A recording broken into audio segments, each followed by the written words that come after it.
Hi dears, welcome back. അപ്പോൾ ഇന്ന് ഞാൻ വന്നിരിക്കുന്നത് നമുക്കൊക്കെ ഒരുപാട് പ്രയോജനകരമായ നല്ല കൊച്ചു ടിപ്സുകളുമായിട്ടാണ്. അപ്പോൾ എല്ലാവരും വീഡിയോ ഒന്ന് ഫുള്ളായിട്ട് സ്കിപ്പ് ചെയ്യാണ്ട് കണ്ട് നോക്കുക. വീഡിയോ ഇഷ്ടപ്പെടുകയാണെങ്കിൽ മറക്കാണ്ട് ഒന്ന് ലൈക്കും കൂടെ ചെയ്ത് സപ്പോർട്ട് ചെയ്യുക കേട്ടോ. അപ്പോൾ നമുക്ക് സമയം കളയാണ്ട് നേരെ വീഡിയോയിലേക്ക് പോവാം. അപ്പോൾ അതിന് വേണ്ടിയിട്ട് ഞാൻ 2 ബീറ്റ്റൂട്ടാണ് എടുത്തിരിക്കുന്നത്. ബീറ്റ്റൂട്ടിൻ്റെ തൊലി കളഞ്ഞ് നമുക്കിതുപോലെ ഒന്ന് ഗ്രേറ്റ് ചെയ്തെടുക്കാം. അപ്പോൾ 2 ബീറ്റ്റൂട്ട് ഞാൻ ഗ്രേറ്റ് ചെയ്ത് എടുത്തിട്ടുണ്ട്. ഇനി നമുക്കതൊരു ബ്ലെൻഡറിലേക്ക് ഇട്ട് നന്നായിട്ടൊന്ന് അടിച്ചതിന് ശേഷം ഇതുപോലെ ഒന്ന് സ്ട്രെയിൻ ചെയ്ത് മാറ്റാം. അപ്പോൾ നമ്മളെടുത്ത ആ ഒരു ബീറ്റ്റൂട്ട് ജ്യൂസ് ഒട്ടും തന്നെ വെള്ളമൊന്നും ചേർക്കാണ്ട് വേണം കേട്ടോ നമ്മൾ ആ ഒരു ജ്യൂസ് റെഡിയാക്കാൻ വേണ്ടിയിട്ട്. നമുക്കിതുപോലെ ഒന്ന് അടുപ്പിലേക്ക് വെച്ച് കൊടുത്ത് നന്നായിട്ടൊന്ന് കുറുക്കിയെടുക്കാം. അപ്പോൾ അടി പിടിക്കാണ്ടിരിക്കാൻ വേണ്ടിയിട്ട് നമുക്കിതുപോലെ കൈവിടാണ്ട് സ്പൂൺ വെച്ചൊന്ന് ഇളക്കി കൊടുത്തുകൊണ്ടിരിക്കണം.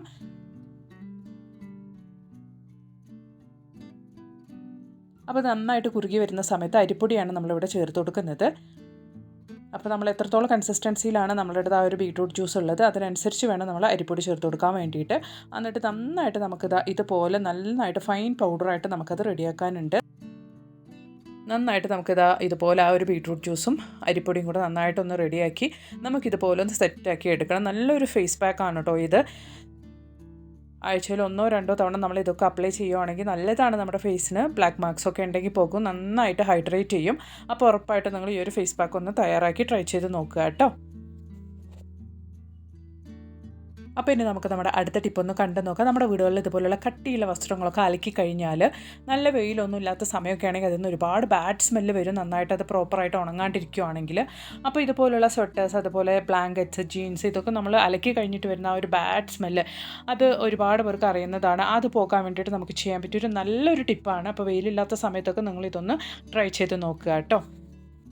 അപ്പോൾ അതിന് വേണ്ടിയിട്ട് ഇതുപോലെ ഒരു കവർ എടുക്കുക. ആ കവറിനകത്തോട്ടേക്ക് നമ്മൾ ഇതുപോലെ സ്മെല്ലുള്ള നന്നായിട്ട് നമുക്ക് സ്മെല്ലൊക്കെ ഉള്ള പ്രോപ്പറായിട്ട് ഉണങ്ങാത്ത ഇതുപോലുള്ള സ്വെറ്റേഴ്സ്, ജീൻസൊക്കെ നമുക്കിതുപോലെ ഒരു കവറിനകത്തോട്ടേക്ക് ഇട്ട് ഇതുപോലെ ഉള്ളിലേക്ക് വെള്ളമൊന്നും പോകാത്ത വിധത്തിൽ നന്നായിട്ട് നമുക്കൊന്ന് ടൈറ്റായിട്ട് ഫോൾഡ് ചെയ്ത് കൊടുക്കാം. അപ്പോൾ ഞാൻ എൻ്റെ അടുത്തുള്ള ആ ഒരു ബാഡ് സ്മെല്ലൊക്കെ ഉള്ള ഡ്രസ്സൊക്കെ ഇതുപോലെ ഒരു കവറിനകത്തോട്ടേക്ക് ഇട്ട് നന്നായിട്ടൊന്ന് ഫോൾഡ് ചെയ്ത് കൊടുക്കുന്നുണ്ട്. അപ്പോൾ നല്ല ടൈറ്റ് ആയിട്ടാണ് നിങ്ങൾ ആ ഒരു കവറിനകത്തോട്ടേക്ക് ഇട്ടിട്ട് ഉള്ളിൽ വെള്ളമൊന്നും കയറാത്ത വിധത്തിൽ നന്നായിട്ടൊന്ന് ഫോൾഡ് ചെയ്ത് കൊടുക്കുക. വെള്ളം കാറ്റൊക്കെ കിടക്കാത്ത രീതിക്ക് തന്നെ നന്നായിട്ടൊന്ന് ഇതുപോലെ നിങ്ങളൊന്ന് ഫോൾഡ് ചെയ്ത് കൊടുക്കുക. എന്നിട്ട് നമ്മൾ ഇതുപോലുള്ള വസ്ത്രങ്ങൾ കൊണ്ടുപോയി വെക്കുന്നത് ഫ്രീസറിനകത്തോട്ടേക്കാണ്. നമ്മൾ ഇതുപോലെ കട്ടിയുള്ള വസ്ത്രങ്ങൾ, പ്രോപ്പറായിട്ട് ഉണങ്ങാത്ത സ്മെല്ലുള്ള വസ്ത്രങ്ങളൊക്കെ നമ്മൾ ഇതുപോലെ ഫ്രീസറിനകത്തോട്ടേക്ക് വെക്കുകയാണെങ്കിൽ ഏകദേശം 2 മണിക്കൂർ കഴിഞ്ഞ് നിങ്ങളത് എടുക്കുകയാണെങ്കിൽ ആ ഒരു ബാഡ് സ്മെല്ലൊക്കെ പോകും കേട്ടോ. ഇത് സയൻറ്റിഫിക്കലി പ്രൂവൺ ആയിട്ടുള്ള നല്ലൊരു ടിപ്പാണ്. അപ്പോൾ ഇതുപോലെ നമ്മുടെ വീടുകളിലൊക്കെ കട്ടിയുള്ള വസ്ത്രങ്ങൾ മഴക്കാലത്തൊക്കെ പ്രോപ്പറായിട്ട് ഉണങ്ങാണ്ട് വല്ലാത്ത സ്മെല്ലൊക്കെ അടിക്കുന്നുണ്ടെങ്കിൽ നിങ്ങൾ ഈ ഒരു ടിപ്പ് ഒന്ന് ട്രൈ ചെയ്ത് നോക്കുക കേട്ടോ. നല്ല റിസൾട്ട് കിട്ടുന്ന ഒരു ടിപ്പാണ്. അപ്പോൾ ട്രൈ ചെയ്ത് നോക്കിയിട്ട് നിങ്ങളുടെ വിലയേറെ അഭിപ്രായങ്ങളൊന്ന് കമൻറ്റ് ബോക്സിലിട്ട് അറിയിക്കുകയും കൂടി ചെയ്യുക കേട്ടോ. അപ്പോൾ ഇനി നമുക്ക് നമ്മുടെ അടുത്ത ടിപ്പൊന്ന് കണ്ടു നോക്കാം. അതിന് വേണ്ടിയിട്ട് ഇതുപോലൊരു നെയിൽ കട്ടറാണ് ഞാൻ എടുത്തിരിക്കുന്നത്. കുട്ടികൾക്കൊക്കെ നമ്മൾ നെയിൽ കട്ട് ചെയ്യുകയാണെങ്കിൽ ഒരുപാട് ചെറിയ കുട്ടികൾക്കൊക്കെ ഇപ്പോൾ ചെറിയ നെയിൽ കട്ടറൊക്കെ ഉണ്ട്. അപ്പോൾ മീഡിയം സൈസിൽ ഇപ്പോൾ ഒരു 6-7 പ്രായമൊക്കെ ഉള്ള പിള്ളേർക്കൊക്കെ നമ്മൾ നെയിൽ കട്ട് ചെയ്ത് കൊടുക്കുകയാണെങ്കിൽ ഈ വലിയ നെയിൽ കട്ടറൊക്കെയാണ് നമ്മൾ യൂസ് ചെയ്യുന്നതെങ്കിൽ അത് ഒരുപാട് താഴേക്ക് ഇറങ്ങിപ്പോയിട്ട് അവർക്ക് കട്ടാവാനുള്ള നെയിലിൻ്റെ താഴെയുള്ള ആ ഒരു ഭാഗങ്ങളൊക്കെ കട്ടായി പോകാനുള്ള ചാൻസസ് ഉണ്ട്. അപ്പോൾ അങ്ങനെയൊന്നും ഇല്ലാണ്ട് കൊണ്ട് നമുക്ക് ചെയ്യാൻ പറ്റിയൊരു നല്ലൊരു ടിപ്പാണ്.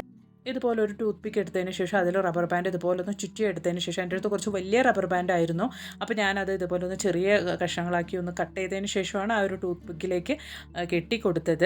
എന്നിട്ട് നമ്മൾ ഇതുപോലെ ഒന്ന് വെച്ച് കൊടുത്തതിന് ശേഷം നമ്മൾ നെയിൽ കട്ട് ചെയ്ത് എടുക്കുകയാണെങ്കിൽ നമുക്ക് ആ ഒരു നെയിൽ പ്രോപ്പറായിട്ട് കട്ട് ചെയ്തെടുക്കാൻ വേണ്ടിയിട്ട് പറ്റും. ഉള്ളിലേക്ക് ഇറങ്ങി നമുക്ക് കട്ട് ചെയ്ത് ആ ഒരു പെയിനൊന്നും ഉണ്ടാവില്ല. ചിലപ്പോൾ നമ്മൾ അറിയാണ്ട് നമ്മൾ ഒരുപാട് ആഴമായിട്ട് നമ്മൾ ഈ ഒരു നെയിൽ കട്ട് ചെയ്യണം, നമുക്ക് 2 ദിവസം വരെ നമുക്ക് ആ ഒരു നെയിലിൽ ആ ഒരു പെയിൻ ഉണ്ടാവും വലിയവർക്കാണെങ്കിൽ കൂടെ. അപ്പോൾ അങ്ങനെയൊന്നും ഇല്ലാണ്ട് കൊണ്ട് നമുക്ക് ഇതുപോലെ ചെയ്യുവാണെങ്കിൽ നമുക്ക് അങ്ങനെ ഒരുപാട് ആഴത്തിലേക്ക് പോയിട്ട് നെയിൽ കട്ടാവില്ല. അപ്പോൾ ഒന്ന് ട്രൈ ചെയ്ത് നോക്കുക കേട്ടോ. അപ്പോൾ ഇനി നമുക്ക് നമ്മുടെ അടുത്ത ടിപ്പ് ഒന്ന് കണ്ടു നോക്കാം. അതിന് വേണ്ടിയിട്ട് ഞാനിത് ഇതുപോലെ ഒരു ബിസ്ലറി ബോട്ടിലാണ് എടുത്തിരിക്കുന്നത്. എന്നിട്ട് നമുക്കിതൊന്ന് കട്ട് ചെയ്തെടുക്കാം. അപ്പോൾ ഞാൻ ആ ബിസ്ലറി ബോട്ടിലിൻ്റെ മേൽഭാഗം ഇതുപോലെ ഒന്ന് കട്ട് ചെയ്തെടുത്തിട്ടുണ്ട്. അതുപോലെ തന്നെ അടിഭാഗവും ഞാനൊന്ന് കട്ട് ചെയ്തെടുക്കുന്നുണ്ട്. അപ്പോൾ ബിസ്ലറി ബോട്ടിലിൻ്റെ അടിഭാഗവും കട്ട് ചെയ്തെടുത്തിട്ടുണ്ട്, മേൽഭാഗവും കട്ട് ചെയ്തെടുത്ത് വെച്ചിട്ടുണ്ട്. അപ്പോൾ നമ്മൾ ഇതുകൊണ്ടുള്ള ഉപയോഗം എന്താണെന്നൊന്ന് കണ്ടു നോക്കാം.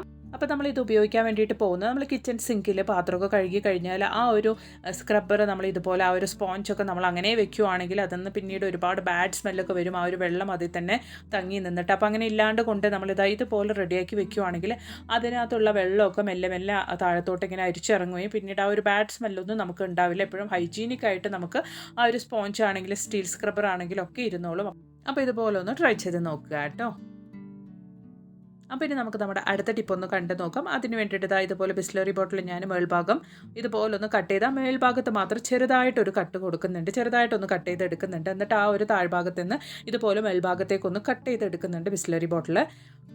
അപ്പോൾ ഞാൻ കട്ട് ചെയ്യുന്നത് കാണുമ്പോൾ തന്നെ നിങ്ങൾക്ക് അറിയാം, ചെറുതായിട്ടൊന്ന് ഞാൻ ഡബിൾ ഇതായിട്ടൊന്ന് കട്ട് ചെയ്തെടുക്കുന്നുണ്ട്. നമുക്ക് എന്തെങ്കിലുമൊക്കെ അതിൻ്റെ ഉള്ളിലേക്ക് വെക്കാൻ പാകത്തിനാണ്. ആ താഴെ നിന്ന് മേൽഭാഗം വരയ്ക്കും ഒന്ന് കട്ട് ചെയ്ത് ആ ഒരു പീസ് നമുക്ക് ആ ഒരു ബിസ്ലറി ബോട്ടിൻ്റെ ഒരു പീസ് അങ്ങനെ മാറ്റിയെടുക്കാം. അപ്പോൾ നമുക്കിത് ഇതുപോലൊന്ന് ഓപ്പണായി കിട്ടും. എന്നിട്ട് നമ്മൾ വെക്കാൻ വേണ്ടിയിട്ട് പോകുന്നത് ഇതുപോലുള്ള മഗ്ഗൊക്കെയാണ്. നമ്മൾ ടീയൊക്കെ കുടിക്കുന്ന മഗ്ഗൊക്കെ നമുക്ക് ഇതുപോലെ ജസ്റ്റ് ഒന്ന് നമുക്ക് വെക്കുവാണെങ്കിൽ നല്ല ഭംഗിയാണ് കേട്ടോ. നമുക്കിത് കിച്ചൺ സ്ലാബിലൊക്കെ വെക്കുമ്പോൾ നല്ലൊരു ഓർഗനൈസറായിട്ട് നമുക്കിത് ഉപയോഗിക്കാൻ വേണ്ടിയിട്ട് പറ്റും. ഈ ഒരു ബിസ്ലറി ബോട്ടിൽ നമുക്കിതുപോലുള്ള നമ്മുടെ ടീ മഗ്സൊക്കെ വെക്കാനുള്ള നല്ലൊരു ഓർഗനൈസറായിട്ട് നമുക്ക് റെഡിയാക്കാവുന്നതാണ്. അത് ഇതുപോലെ കിച്ചൺ സ്ലാബിൽ കാണാനും നല്ലൊരു ഭംഗിയാണ് കേട്ടോ. ഉറപ്പായിട്ട് ഇതുപോലെ ഒന്ന് ഉണ്ടാക്കി ട്രൈ ചെയ്ത് നോക്കുക. അപ്പോൾ ഇനി നമുക്ക് നമ്മുടെ അടുത്ത ടിപ്പിലേക്ക് കിടക്കാം. അതിന് വേണ്ടിയിട്ട് ഞാനിത് ഇതുപോലൊരു സോക്സാണ് എടുത്ത് വെച്ചിരിക്കുന്നത്. ഇതെനിക്ക് ഉപയോഗമില്ലാത്തൊരു സോക്സാണ്. അപ്പോൾ അതിന് വേണ്ടിയിട്ട് ഞാൻ എടുത്തിരിക്കുന്നത് ഇതുപോലെ പഴയ സോക്സൊക്കെ ആണെങ്കിലും മതിയാവും കേട്ടോ. അപ്പോൾ ഞാനൊരു സോക്സ് അതിന് വേണ്ടിയിട്ട് എടുത്ത് വെച്ചിട്ടുണ്ട്. ഇനി നമുക്ക് ഒരു പാത്രത്തിലേക്ക് ഞാൻ 2 ടീസ്പൂണോളം കല്ലുപ്പാണ് ഇട്ട് കൊടുക്കുന്നത്. അപ്പോൾ ഇനി നമ്മൾ അതിലേക്ക് ഇട്ട് കൊടുക്കാൻ വേണ്ടിയിട്ട് പോകുന്നത് ഈനോയാണ്. അപ്പോൾ ഈനോ ഞാൻ ഇതുപോലെ കട്ട് ചെയ്ത് അതും കൂടെ ആ ഒരു കല്ലുപ്പിൻ്റെ മുകളിലേക്കായിട്ട് ഇട്ട് കൊടുക്കുന്നുണ്ട്.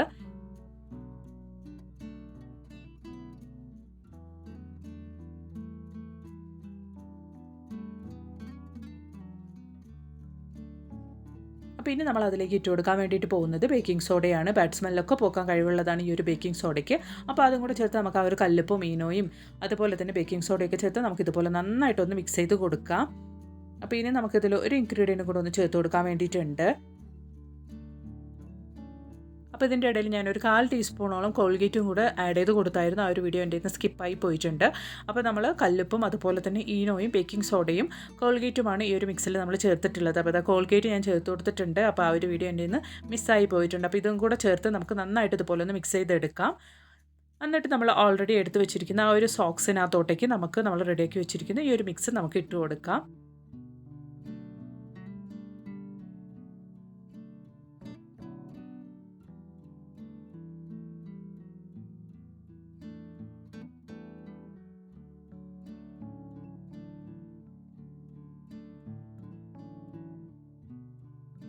അപ്പോൾ ആ സോക്സിനകത്തോട്ട് നമ്മൾ റെഡിയാക്കി വെച്ചിരിക്കുന്ന ആ ഒരു മിക്സ് ഇട്ട് കൊടുത്തിട്ടുണ്ട്. എന്നിട്ട് നമുക്കത് ആ സോക്സിൻ്റെ മേൽഭാഗത്തേക്ക് നമുക്കതൊന്ന് ഹാങ് ചെയ്ത് വെക്കാൻ പാകത്തിന് ചെറിയൊരു ഹോളും കൂടെ ഒന്ന് ഇട്ട് കൊടുക്കാം. അപ്പോൾ ഇതുപോലെ നമുക്കൊന്ന് ഇട്ട് കൊടുക്കാം. എന്നിട്ട് നമുക്ക് ഈ ഒരു സോക്സ് നന്നായിട്ടൊന്ന് ഇതുപോലെ ഒന്ന് കെട്ടിയെടുക്കാം. അപ്പോൾ നമുക്ക് ഹാങ് ചെയ്ത് വെക്കാനുള്ള ആ ഒരു ഹോൾ ഇവിടെ റെഡി ആയിട്ടുണ്ട്. അപ്പോൾ നമുക്ക് ഇതുപോലെ നമുക്ക് ഹാങ് ചെയ്ത് വെക്കാൻ വേണ്ടിയിട്ടാണ് ഞാനൊരു ചെറിയൊരു ഹോൾ ഇട്ട് കൊടുത്തിരിക്കുന്നത്. അതുപോലെ തന്നെ ഒന്ന് കെട്ടിയെടുത്തിട്ടുണ്ട് നമുക്ക് ഈ ഒരു. അപ്പോൾ നമ്മൾ റെഡിയാക്കി ഈ ഒരു കിഴി നമ്മൾ ഇട്ട് കൊടുക്കാൻ വേണ്ടിയിട്ട് പോകുന്നത് നമ്മുടെ ടോയ്ലറ്റിലുള്ള ഫ്ലഷ് ടാങ്കിലേക്കാണ്. അപ്പോൾ നമ്മൾ ഇട്ട് കൊടുക്കുന്ന ഈ ഒരു കിഴിയിലുള്ള ഈനോ കൊണ്ട് തന്നെ നമുക്ക് ആ ഒരു ഫ്ലഷ് ടാങ്കിലുള്ള അഴുക്കും കാര്യങ്ങളൊക്കെ നമുക്ക് റിമൂവ് ആയി കിട്ടും കേട്ടോ. അതിന് വേണ്ടിയിട്ട് തനിച്ച് നമുക്ക് ക്ലീൻ ചെയ്യേണ്ട ഒരു ആവശ്യമില്ല. നമ്മളിത് ആ ഒരു സോക്സിൽ നമ്മൾ റെഡിയാക്കി വെച്ചിരിക്കുന്ന ആ ഒരു ഹോൾ നമ്മൾ ഇതുപോലെ ഒന്ന് ഇട്ട് കൊടുത്ത് നമ്മൾ അടച്ചു വെക്കുവാണെങ്കിൽ നമുക്കൊരു 10 ദിവസം വരെയും നമുക്ക് കൈയിട്ട് ഉരച്ച് കഴുകേണ്ട ഒരു ആവശ്യമില്ല. നല്ല രീതിക്ക് തന്നെ നമുക്ക് ആ ഒരു ഫ്ലഷ് ടാങ്കിൻ്റെ ഉള്ളിലുള്ള അഴുക്കാണെങ്കിലും അതുപോലെ തന്നെ ക്ലോസറ്റിലുള്ള അഴുക്കൊക്കെ ആണെങ്കിലും നമുക്ക് റിമൂവ് ആയി കിട്ടും. അപ്പോൾ ഉറപ്പായിട്ട് നിങ്ങളൊന്ന് ട്രൈ ചെയ്ത് നോക്കുക കേട്ടോ. അപ്പോൾ ഓരോ ടൈമും നമ്മൾ ഫ്ലഷ് ചെയ്യുന്ന സമയത്ത് നമുക്ക് ആ ഒരു കോൾഗേറ്റും അതുപോലെ ഈനോയും കല്ലുപ്പും ബേക്കിംഗ് സോഡയും ഒക്കെ ചേർന്ന് നല്ല രീതിക്ക് തന്നെ നമുക്ക് ആ ഒരു ക്ലോസറ്റിൻ്റെ ഇടഭാഗത്തുള്ള കറയും അഴുക്കും കാര്യങ്ങളൊക്കെ നമുക്ക് റിമൂവ് ആയി കിട്ടും. അതിനുവേണ്ടി തനിച്ച് നമുക്കൊന്ന് കഴുകേണ്ട ആവശ്യമൊന്നുമില്ല. അപ്പോൾ ഉറപ്പായിട്ട് നിങ്ങളൊന്ന് ട്രൈ ചെയ്ത് നോക്കുക. നമ്മൾ 10 ദിവസത്തിലൊരിക്കൽ നമുക്ക് ആ ഒരു നമ്മളൊരു സോക്സിൽ റെഡിയാക്കി വെച്ചിരിക്കുന്ന ഒരു മിക്സ് ഒന്ന് നമുക്ക് മാറ്റി ഒന്ന് റെഡിയാക്കിയാൽ മാത്രം മതിയാകും. അപ്പോൾ ബ്രഷൊന്നും ഇല്ലാണ്ട് ഉരച്ച് കഴുകാണ്ട് വർഷം മുഴുവനും നമുക്ക് നമ്മുടെ ക്ലോസറ്റൊക്കെ നല്ല വൃത്തിക്ക് മെയിൻറ്റെയിൻ ചെയ്ത് കൊണ്ടുപോകാൻ വേണ്ടിയിട്ട് പറ്റും. അപ്പോൾ ഇന്ന് ഞാൻ കൊണ്ടുവന്ന എല്ലാ ടിപ്സും നിങ്ങൾക്ക് ഒരുപാട് പ്രയോജനകരമായി എന്ന് കരുതുന്നു. വീഡിയോ ഇഷ്ടപ്പെടുകയാണെങ്കിൽ മറക്കാണ്ടൊന്ന് ലൈക്കും കൂടെ ചെയ്ത് സപ്പോർട്ട് ചെയ്യുക കേട്ടോ. അപ്പോൾ ഇനി ഒരു പുതിയ വീഡിയോ ആയിട്ട് നിങ്ങളുടെ അടുത്തേക്ക് വരുന്നത് വരയ്ക്കും എല്ലാവർക്കും ബായ്. Thanks for watching.